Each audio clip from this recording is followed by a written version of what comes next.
Yes. Hello and welcome to today's NPA myPDO webinar. These webinars are held throughout the year to provide information on personal and professional development for NPA members. Today's webinar is in collaboration with the Council of Graduate Schools, or CGS, which is an association of 500 graduate institutions that is dedicated to the advancement of graduate education and research. Working closely with their members, they advocate for graduate education, develop innovative research, and establish best practices. Their projects generate information and data that help graduate deans and their institutions better support graduate student programs. My name is Amber Ismail, and I am a Senior Program Manager in the Office of Scientific Career Development at Fred Hutch, and I'll be hosting today's webinar. These webinars are organized by the Resource Development Committee, of which I am one of the co-chairs. All webinars are recorded, and a link will be put up on the webinar archive linked on the bottom of the events page. Today, we welcome a panel of speakers to discuss supporting the mental health and well-being of postdocs. And with that, I will turn it over to our moderator, Julia Kent, who is Vice President of Best Practices and Strategic Initiatives at the Council of Graduate Schools. Thanks, Julia. Thanks so much, Amber. And the Council of Graduate Schools is really pleased to be partnering with NPA on this webinar. CGS is an organization primarily represented by deans of graduate schools, many of which have responsibility for postdoc offices on their campuses. And so while our focus is really on graduate education and graduate students, increasingly we're seeing deans really concerned about and focusing initiatives on supporting postdoc mental health. And so this is a really perfect partnership for us in exploring this topic. So I want to just summarize the plan for the next hour, this hour-long webinar. I'm going to introduce our 4 panel speakers in a moment. We'll have about a 35-minute panel discussion. At any point during the panel discussion, you may submit questions to ask of our panelists, and at about 1:45 Eastern, I will turn to the chat so that I can pose those questions to our panelists. And then we'll conclude the webinar with some resources for you to use in your own work on campuses. And if you're a postdoc yourself, resources for getting support that you may need. So at this point, I'm really pleased to introduce our 4 panelists. First, Michael Cunningham, Associate Provost of Graduate Education and Research at Tulane University. Dr. Cunningham has responsibility for postdocs on his campus. And so, and he is also a member of the advisory board for a project on graduate student mental health that CGS, my organization, completed this year. Next, we have Dr. Sharon Milgram, who is the Director of the Office of Intramural Training and Education at the National Institutes of Health. Dr. Milgram is really known as an expert on mental health and well-being for postdocs and trainees, and we're delighted to have her here today to share what she's learned and also the resources that NIH makes available. Next, I'd like to introduce Dr. Nancy Roy, the Chief Clinical Officer at the CHED Foundation, an organization that promotes the mental health and well-being of youth and seeks also to prevent suicide. Dr. Roy collaborated with CGS on the project that I mentioned earlier on graduate student mental health and is really an expert on comprehensive institutional approaches to supporting the well-being of all members of a university community. And then last but not least, we have Dr. Anna Womack, the Director of Wellness in the Office of Postdoctoral Affairs at Columbia University. Dr. Womack really has daily interaction with postdocs, and we really appreciate her perspective on these issues as well, since I know many of the webinar attendees are directors of postdoc offices. So welcome. We're really pleased that each of you can be here, and you each bring a kind of unique perspective to this issue. And so we wanted to really try to capture that in our discussion today. And I wanted to begin by first asking you the following question. What do we know about the particular challenges of postdoctoral scholars on US campuses today? What are the unique obstacles that postdocs face as they try to maintain their well-being and, when needed, access services? And I'm going to begin with Dr. Milgram. So first, let me thank you for the opportunity to be here. I think this is probably the most important conversation that we're having right now in the biomedical research community. To talk about mental health and well-being is a change in the culture in and of itself. So thank you. I think a big obstacle that our postdoc fellows face is that on some campuses, they are viewed as trainees. On other campuses, they are viewed as employees, and it's not always obvious where to go. Furthermore, they're really pressed for time. There's life things happening, work things happening. They mentor other trainees in the lab, and it takes time to take care of yourself. And I think that the message our culture gives is don't take time to be a whole being. You are hands with pipettes and hands with keyboards and people who write papers, not people who take care of themselves. So some of the messages we send are definitely a part of the issue. Thank you. Anna, can you share your perspective on that question as the someone working in a postdoc office?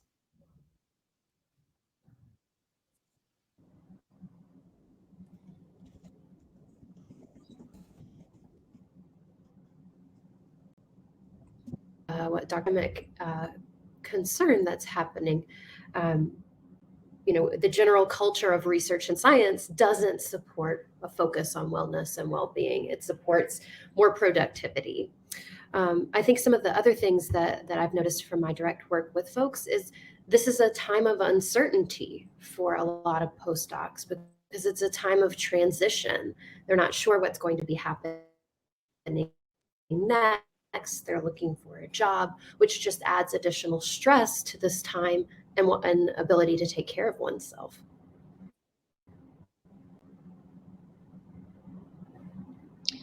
Yes, I'm sure that we're going to get into some of the particular challenges of the COVID-19 pandemic as we get farther into this discussion. But I really appreciate your mentioning that this is actually bigger than COVID. This preceded COVID, and this is something that will require us to think beyond the current moment as well. Dr. Cunningham, what are the particular challenges that you see postdocs facing? Yeah, I echo what my colleagues have already said, but also just want to mention that postdocs are quite a diverse group in terms of disciplines and backgrounds. At Tulane, we have postdocs in the humanities as well as in the sciences. And so sometimes the duties associated with being a postdoc may differ. But at the same time, the common denominator is that it's a transition period. It's typically a transition period into a kind of a longer career option. So figuring out how this postdoc experience will sort of set you up for that next part of your life is really important. And it's also important when you want to balance that with perhaps balancing it with sort of family changes and personal changes as well. They tend to be short term, whether it's 2 to 5 or 6 years, and that someone is a postdoc. And so it really is about trying to set yourself up for the next level. And that can be sort of unearthing for some people at some time, because once you get to a postdoc, you're thinking about what's the next level or the next thing you want to do. And I think that can be particularly challenging. Yes, thank you for mentioning life stage because as many of us are aware, postdocs are often at a sort of different point in their lives from graduate students or students. They may be managing the responsibilities not only of work in the lab or on campus, but also responsibilities caring for others, whether it's parents or children or other family members. So I think that's a really important thing to keep in mind as we get to the next set of questions. Dr. Roy, you bring a kind of whole institution perspective to this issue. Yeah, and thank you for, first of all, thank you for having me. I'm really privileged to be part of this esteemed group and happy to talk on this issue. And I, of course, echo everything that's been said so far. I do think that while most postdocs, I would say, do have are juggling multiple responsibilities, as you mentioned, child care, aging parents, relationships, etc. One of the things that I unfortunately hear is that those things are not necessarily welcome and to talk about with your mentors or in your department.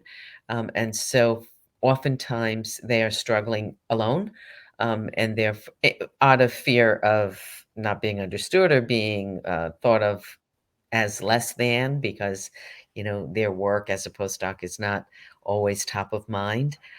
And so I think there's a lot of stigma associated with talking about these very normal things.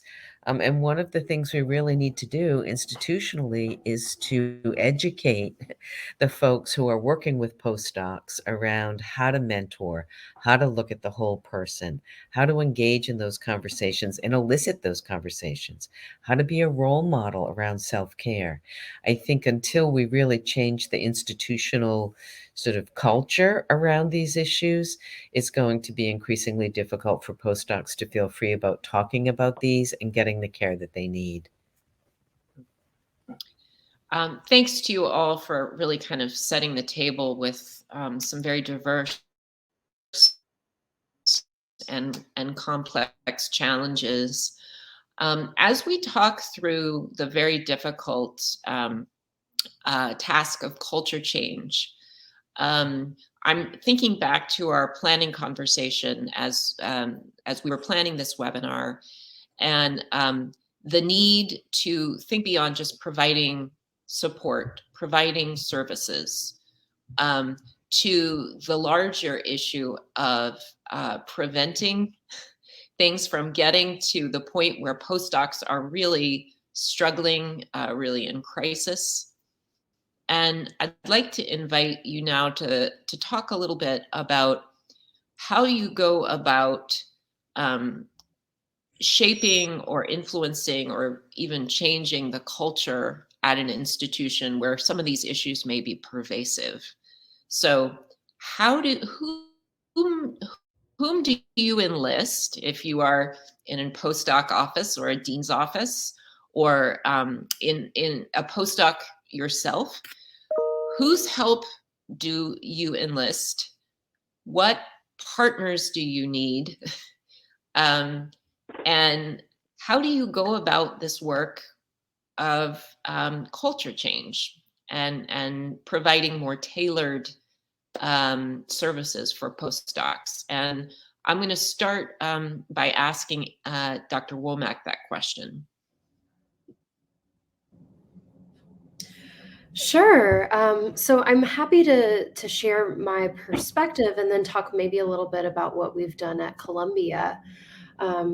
So as Dr. Roy was mentioning just a moment ago, I think any kind of culture change really necessitates a top-down kind of approach. So some of the players that we would ideally like to get involved in some of this change, I think, include administration, higher ups in universities or institutions. But then, of course, also getting the buy-in and the participation of a PI, so the folks who are in charge of mentoring postdocs to talk about what kind of culture are they developing within their specific lab. So I think overall a top-down approach is really important for facilitating change. It's not perfect, talking in ideal circumstances here, but I do think that that's a place to start. What we've done at Columbia is we've worked to try to expand our postdoc office by incorporating a wellness branch. So in addition to some of the typical programming that we offer to help support postdocs in their career and professional development, we're now adding in a focus on personal well-being, personal development as well. And so we've taken some action steps towards that by trying to facilitate programs, webinars, workshops, things that are geared towards the individual developing beneficial wellness practices in general. Because I think, as we've talked about, I think in our planning call, waiting for the top-down approach to work would be a long time waiting. So we also want to support the individuals, the postdocs themselves, and being able to make some helpful changes. Thank you. So enlisting the tops help, but also the folks who may be needing help or asking for help in the process. I'd like to ask that question of Dr. Cunningham now. I know that in the graduate school or in your office at Tulane, you also have responsibility for postdoctoral affairs.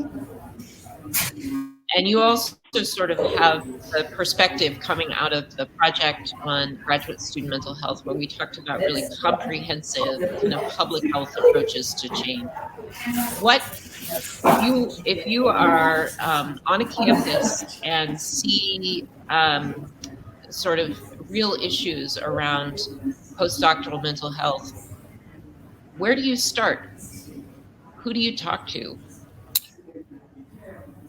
That's a great question in terms of where do you start. It's one is figuring out where does the postdoc category lie on lay on campus. Are the postdocs their own category? Are they staff, the trainees? Are they faculty? And then what are the benefits associated with that category as well? And making sure the postdocs know that and have some type of standardized orientation for postdocs, because postdocs start at different time periods. How are they onboarded?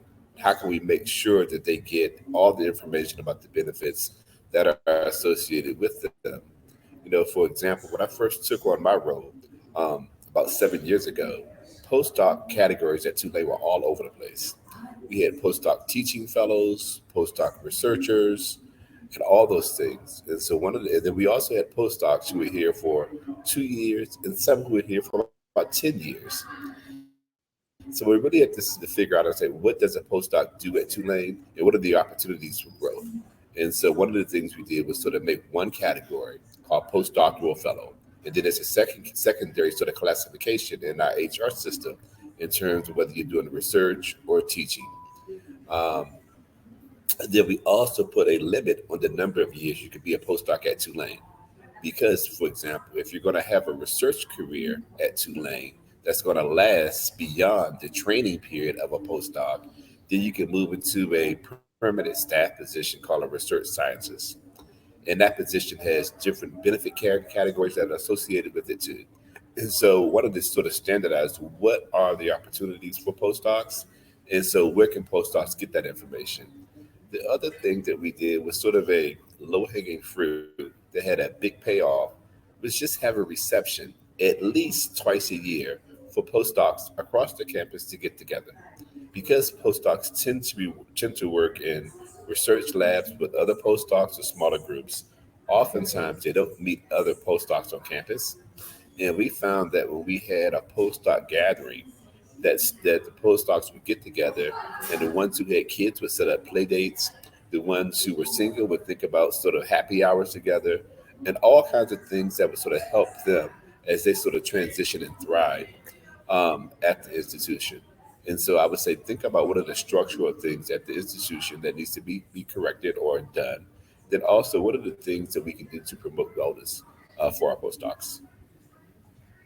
That's great. And, it reminds me of kind of the advice we have for graduate deans and other people trying to support graduate student mental health. Sometimes your world view gets so small working in a program or a lab, and there's no outside. And you get this sort of tunnel vision without having any kind of stimulation or bigger view of your life. And so the idea of creating a community outside of the workplace sounds like a great piece of advice. Would anyone else like to respond to this question before we move on?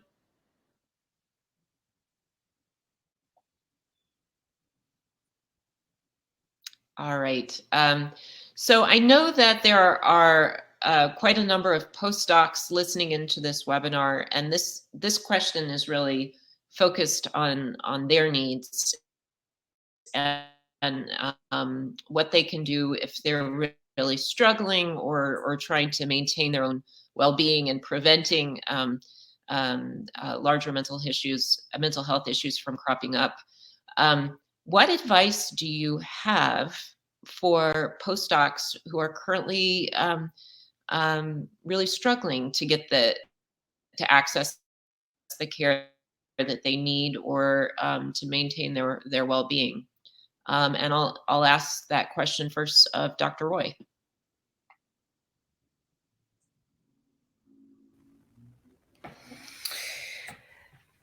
I think what has been said a few minutes ago about many postdocs not knowing where they're supposed to go for support is really a significant issue. And so I think in terms of answering your question, finding out where is it that I would go for support. I know myself when I was a postdoc, and for many postdocs, you spend your graduate years at a single institution, and then you leave to go to another institution for your postdoc. And so where do you belong? Where do you fit? I may have known what my resources are when I was a graduate student on my campus. When I was at Harvard, I knew where to go, but when I went for my postdoc at Yale, I had no idea where to go. And so figuring out from, who do I even ask? Do I ask my mentor? Do I ask the person who's in charge of my postdoc at that institution? Do I go back to my institution of origin, if you will?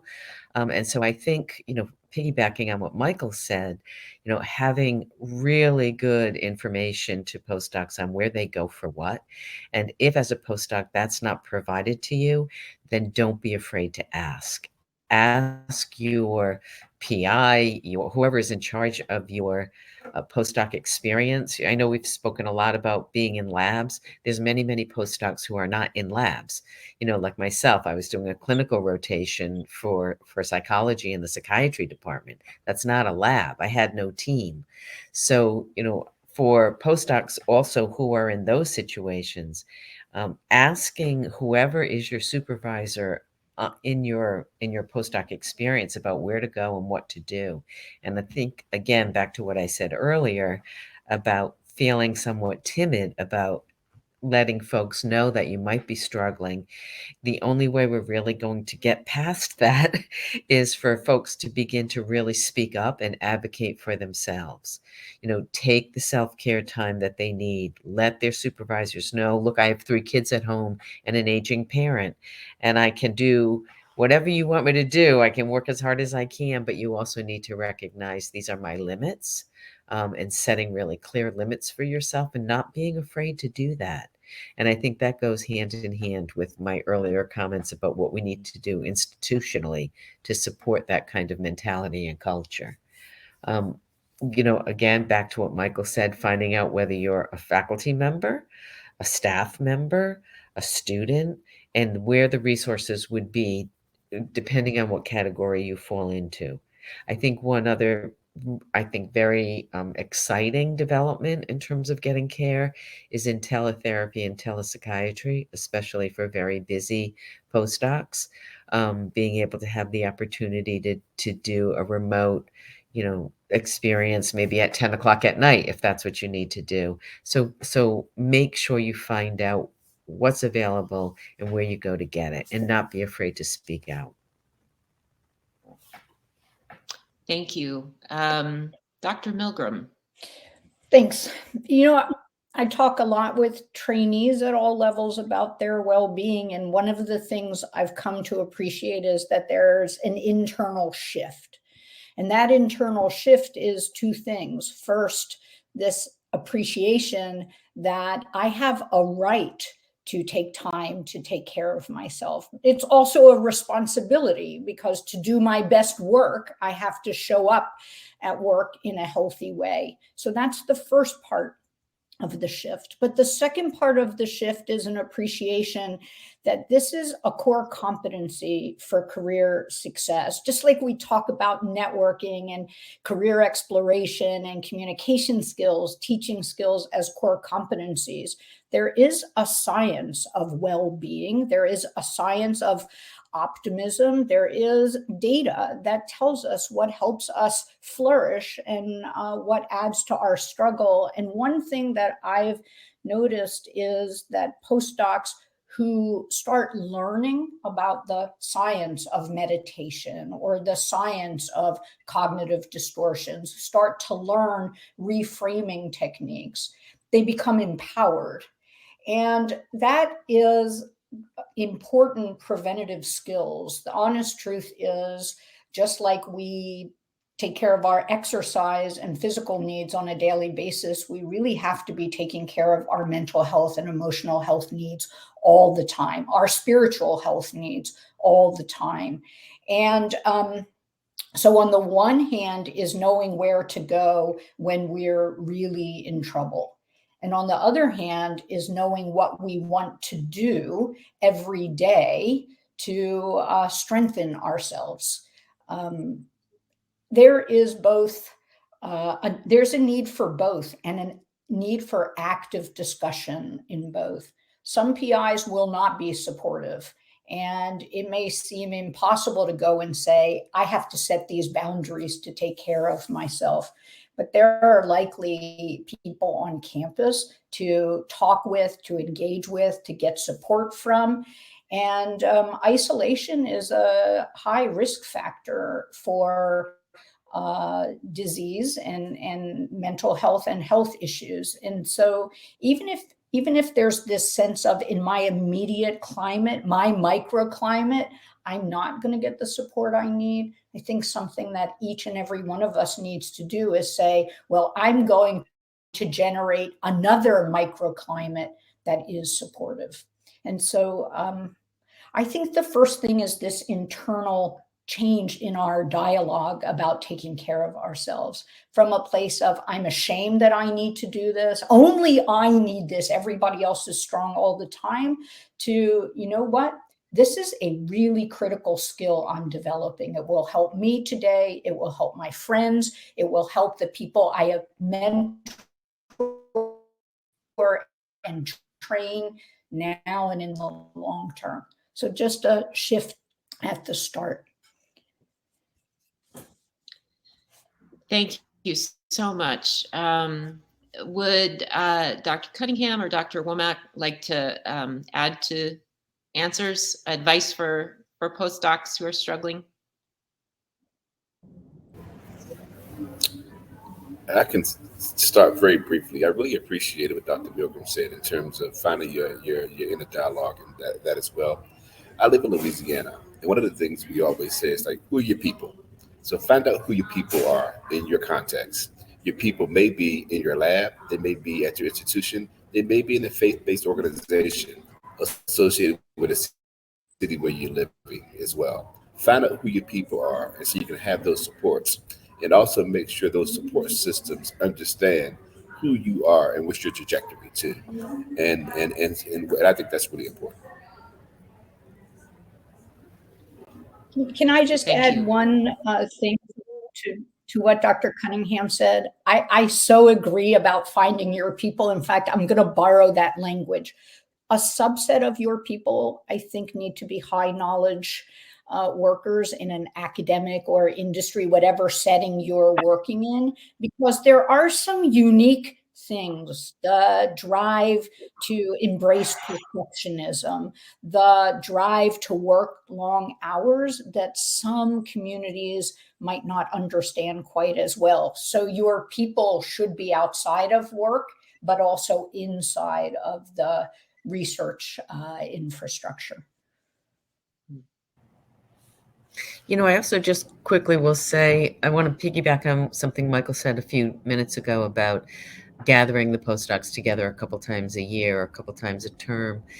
I think, and I'm mindful of a comment in the chat about, you know, so many things offered to postdocs. There's this event, that event, whatever. They likely are not going to go to events because they're already overwhelmed and overtaxed with what they have to do.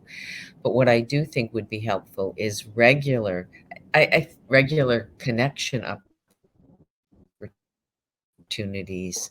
And by that, I mean, you know, if it's, you know, once every 2 weeks coming together as a group to talk with one another just organically about their experience, about their challenges, about good things that have happened, finding out from one another. I mean, peer-to-peer support, we know that most people turn to a friend or peer when they're struggling. A lot of I put postdocs in that category.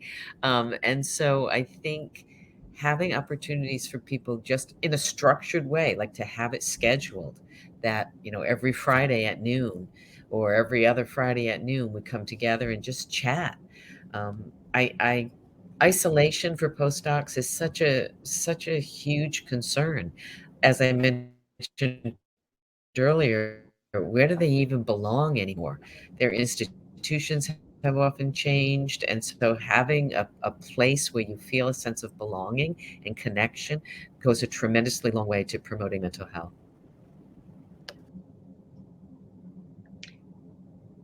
Thank you. Dr. Womack? And I just want to quickly add, oh, sorry. Thanks. I think the thing that I just want to quickly add that I think is really, it's been embedded in what everyone else has already mentioned, but, you know, directly to the postdocs who are listening into this call today, you are not alone in what you're facing, the stressors, the challenges that you're experiencing in this time of your life. You're not alone in that.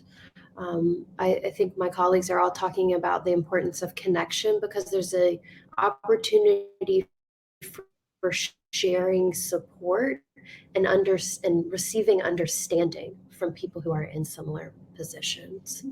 And so I think, you know, I just want to mention that explicitly and really echo again what everybody else has already mentioned about the importance of, I also quite like that language, finding your people. Finding your support network and using that, talking to people openly. And as far as things for individuals to try to do, it can feel incredibly overwhelming to be at the start point when it comes to anything related to mental health. It can feel overwhelming to think about, how do I go from here, this place of overwhelmed, stressed, uncertain, confused, depressed, anxious, how do I go from here to somewhere else? And so one of the things that I would offer up as a suggestion is to, you know, as you've heard, find your people and connect, but to also think about what's one thing I can do. What's one small thing I can do today that can maybe help facilitate my well-being? Maybe it's, you know, setting a bedtime. Maybe it's going for a 30-minute walk or calling a friend. But, you know, I think that can help folks who are feeling really uncertain about where to begin or where to start, have an idea of where to go by just thinking about what's one small thing that I can do today. Thank you all so much. I have one more question, and then I'd like to begin taking questions from the audience. It's a little bit of a curveball question because it's not one that we discussed before. But I want to go back to an issue that was raised earlier about kind of difficult conversations with PIs or mentors or bosses, as they're often called, who have a lot of influence over the careers of postdocs. And postdocs need to set limits or boundaries. And I loved that I believe it was Dr. Roy or Dr. Milgram, or both of them, who talked about this boundary setting as a professional skill that we all need to have. But perhaps those who are in situations where they're likely being exploited or taken advantage of might need more than others. And so here is the question. If you are a postdoc in this kind of relationship, what are the words that you use to, with strength and professionalism, communicate those boundaries? Nancy gave us a sort of sense of those with, I have 3 kids, I have an aging parent, but can others of you give us some examples of what a postdoc can say to proactively communicate and in a professional, strong manner rather than in a symptomatic manner their needs? Julia, I'm going to punt a little bit and then I'll answer. I think that it really depends on the context. It depends on the support system at the university. It depends on the situation of that individual postdoc. And so I'm not sure that there is one right answer. One thing that I advocate for, and we, as part of our Resilient Scientist series, actually do a whole 2 hours plus a small group discussion on assertiveness and boundary setting, because you can't take care of yourself without that. But one of the things we talk about there is a risk-reward scaffold in planning the conversation and a decision of how much do I want to share, right? And I might want to share what's going on with me. And I might want to say, I just want to let you know, I'll need a little bit more time to take care of myself. One of the things we try to stress is not asking, but also not telling in a way that feels too assertive in a hierarchical situation. But eventually, each person has to find the voice to do that. And it's really specific to the person, the receiver, the institution, the climate. And so I wouldn't want to put one model out there. I loved what Nancy said and very well with others. And so I guess I would say each person needs to figure out their own authentic voice for setting that boundary. Thank you. And I know others will be interested in that workshop that you offer and some of the resources. You may have an opportunity a little bit later to talk about that. It looks like Nancy Roy has something to say, or am I misreading you, Nancy? No, you're right. And thanks, Sharon, for that really great information. One thing I would add that I find to be helpful in any kind of conversation where you're trying to advocate for your point of view is to start the conversation with some validation of the situation, such as, I understand the challenges of the lab or the postdoc and the need to be 100% or whatever it might be, but really validating that you get it. And at the same time, this is what I need. Sort of that dialectical approach where you first validate and then you put forth your own needs so that hopefully you're able to engage the person in the first part of your conversation. And then also at the same time, assert what your needs are.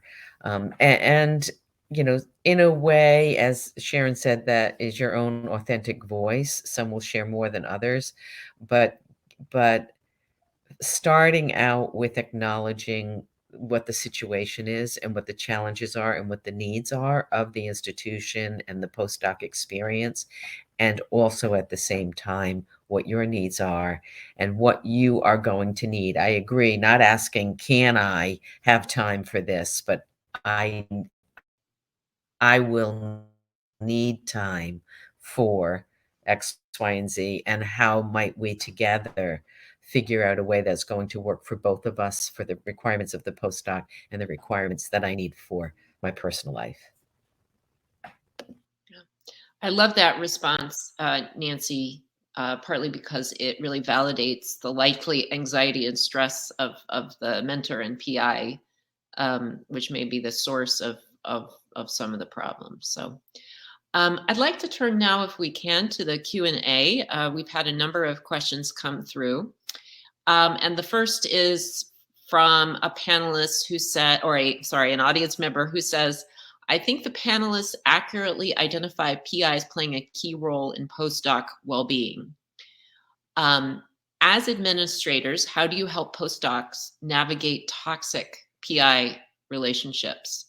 All postdocs are at risk, but I feel that international postdocs occupy a particularly precarious situation in these instances. So it's kind of two parts: toxic relationships with PIs, but also how can we better support international postdocs? And I'll just throw it out for anyone who would be interested in answering. I can start to maybe have a little stab at that, and I'm sure others can probably add to what I have to say as well.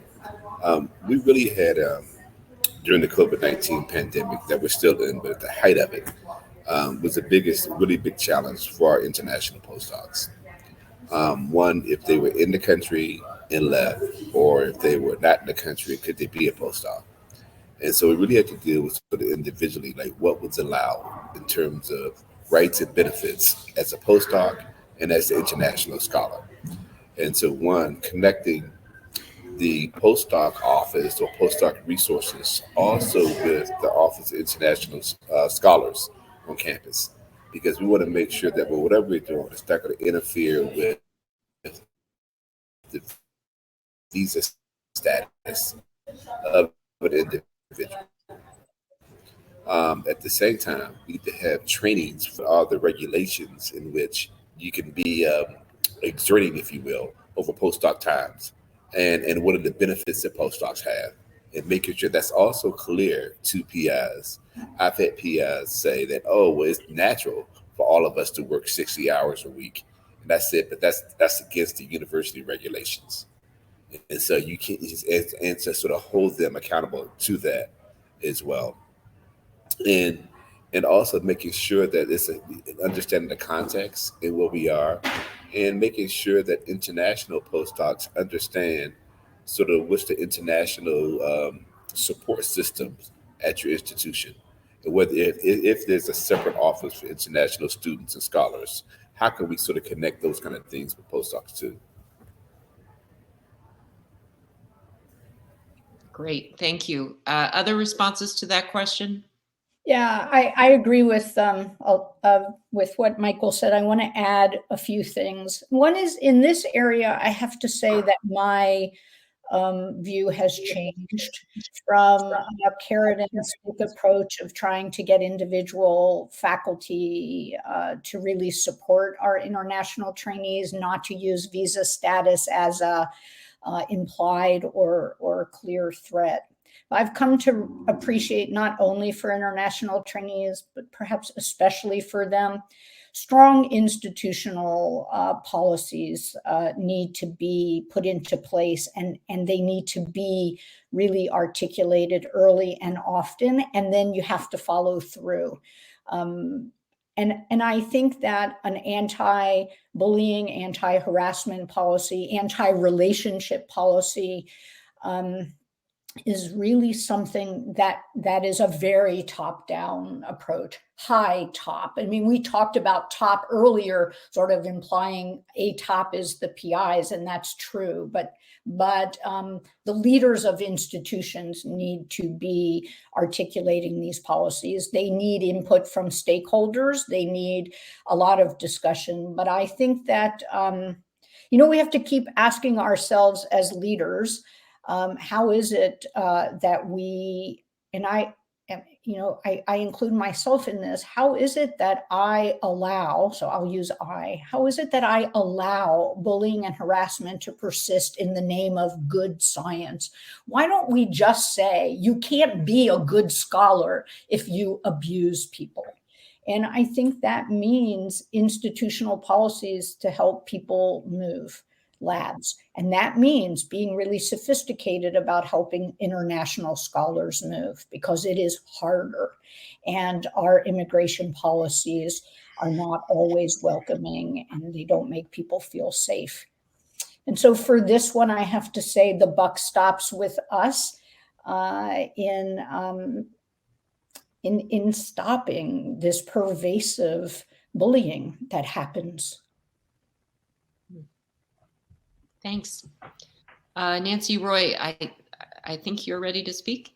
I am. Yeah, and I would add to that if we are aware, if institutions are aware of toxic situations that are going on in labs, on the one hand, great, help students to change labs, but why should the burden be on the student to change a lab? I mean, if we understand that there's a toxic situation, we need to change the toxic situation and what's causing it.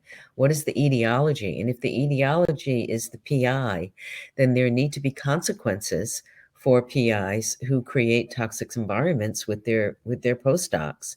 I don't think it's on the postdoc to have to get out of a lab that's toxic. That doesn't change the toxicity of the lab. It would just be the next person who comes along who's in a toxic situation in a lab.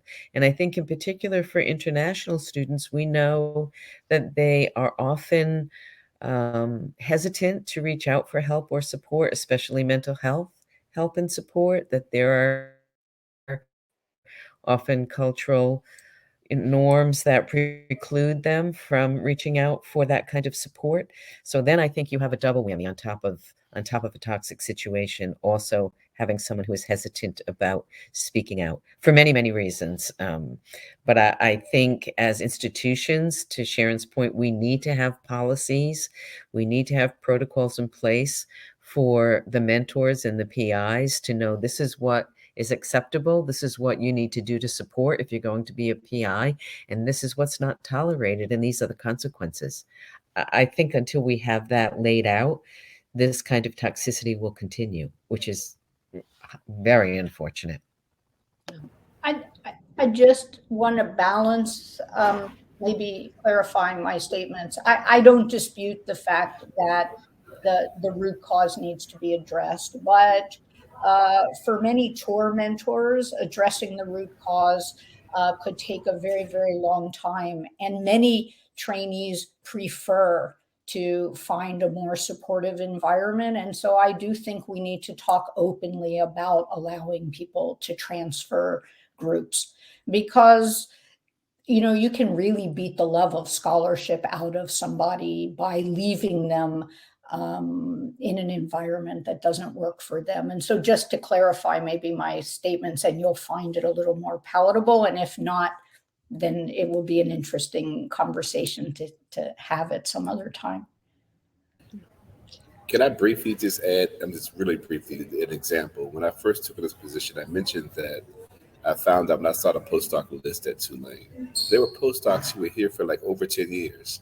And to me, that was exploitative of postdocs, because to me, that's a career researcher. And we have a staff position that have benefits that are much broader and more comprehensive, and the pay is better. And so making sure that PIs know, one, that there's a limit on what you can do with a postdoc, but there are also growth opportunities here too. And then looking at that list of people who were here for that long time, they tended to be international scholars or vulnerable populations. And so making sure that we pay attention to who are the individuals who tend to be most vulnerable at our institution, and what are the policies that are sort of allowing people to be vulnerable, and changing some of those things at the institutional level. Yeah. Thank you. Dr. Womack, I think you were going to say something. Yeah, I just wanted to sort of piggyback on what we were talking about a moment ago about some of the maybe institutional change and responsibility level for on the PI.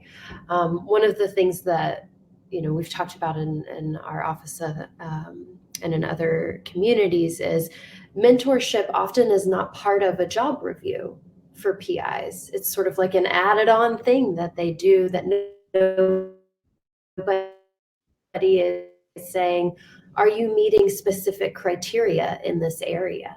And so I think, again, coming back to institutional change, that would be an incredible thing if we could begin to have that be more part of job review or tenure review, that sort of thing, to include the mentorship component there.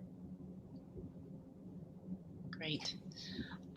We have time for one more question before we share some resources, and I'm going to take it back to you, Dr. Womack.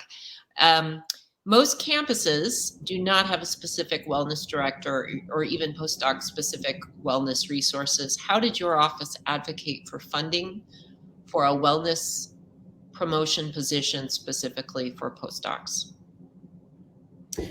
Yeah, that's a great question. So I would be thrilled if from this conversation, other people are able to make some changes within their own offices and add in some of the wellness support.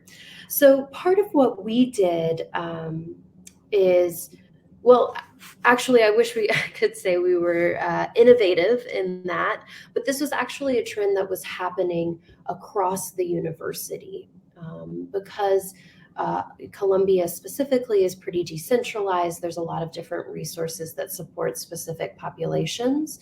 And so some of our counterparts in other areas had advocated for similar types of positions.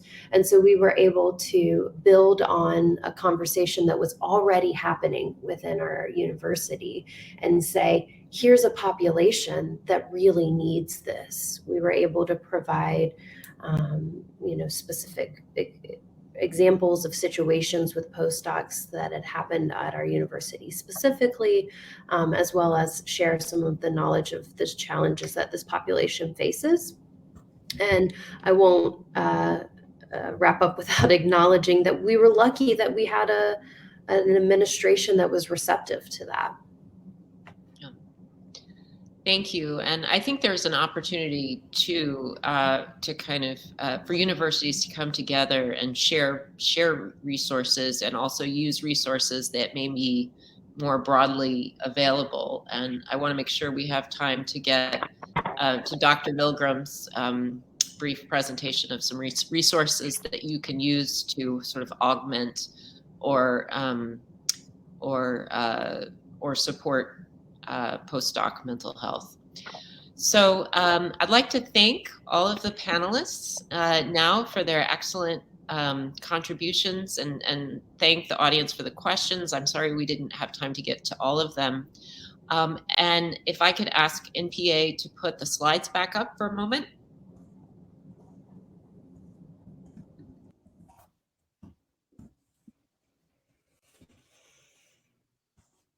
Great. So I'm sorry.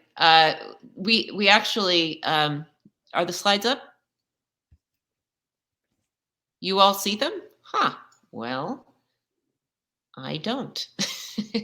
I'm sorry. Oh, there they are. Okay. So Julia asked me to share some of the NIH resources that are offered through the OITE. First and foremost, in terms of specifically addressing mental health, on Monday, we launched our year-long, this is our second year series on the mental health and well-being of biomedical researchers. We started with a discussion of stigma and cultural views of well-being and mental health. Each month, there will be a theme, And there'll be a webinar the first Monday of the month, followed by some small group discussions. These are open to trainees, staff, PIs. We have quite a nice mix. There are about, several hundred people there on Monday. Our first small group is having high stakes, important conversations around mental health, and it starts tomorrow. We also are offering this year a program called Raising a Resilient Scientist. This will be for PIs and administrators. Will be launching in the end of January. It is a 5-part series talking about well-being and really developing holistic trainees. There will be lectures followed by small group discussions. That is really modeled on our program, Becoming a Resilient Scientist, which we've offered now, I guess, 4 or 5 times nationally. That's, again, a 5-part series. It covers a variety of topics, including boundary setting, assertiveness, and mentoring. The 2020 series is archived online. The next national series will be in the summer. And we have been training facilitators on different campuses to run the small groups, and the next training will be in the summer. I don't know if it will be in person or online. The NPA is going to co-sponsor a series with us, and they will be offering information about that in April. If you want to learn more, our website is training.nih.gov. I hope that we can continue to provide resources. We know institutions are working to stand up their own programs, but there's a lot to be said for doing this together in community, and we've really benefited from working with people on a variety of campuses. So thank you. Thank you so much. And I regret that I am not able to see the slides at this point. I'm not sure if you all are still able to see the slides. The slide that I was going to present from the perspective of CGS and the JED Foundation is that back in April, we released a report. And if my friends at NPA can put up the slide with the cover of that report on it, since I'm not able to see the deck right now, that would be great. This report is focused on graduate student mental health. Again, it was a collaboration between CGS and JED. But we really took a sort of comprehensive institutional perspective on the issue of graduate student mental health and focused on a number of things that different groups can do to support graduate student mental health on their campuses. Some of the recommendations and findings of that report are relevant to postdocs. So, for example, we made recommendations to the very senior leadership of an organization or a university, such as presidents and postdocs, on finding ways to mitigate competitive environments that may affect both graduate students and postdocs and undergraduates. And we also made recommendations for, here we go, to faculty and to funding agencies, groups that contribute to the environment in which postdoctoral scholars and graduate students live and work. So I'm sorry if the slides are jumping around there, but you will find that report on the CGS website, and I invite you to take a closer look to see whether there are things that may help you in your work to support postdocs. So at this point, I am again going to thank our presenters, wrap up this webinar, and encourage you to fill out the link with the evaluation. It'll be placed in the chat, but also sent to you by email to give NPA and CGS feedback on this webinar. And I believe the slides will also be made available so that you'll be able to access the resources shared at the end of the presentation. So thank you, everyone. I've learned a lot from your wisdom and your compassion, and I hope everyone has a really safe and restful and joyous break as we get to the end of this year, and that each and every one of you find time for yourselves and your loved ones. So thank you. Thanks to all. Thanks, Julia.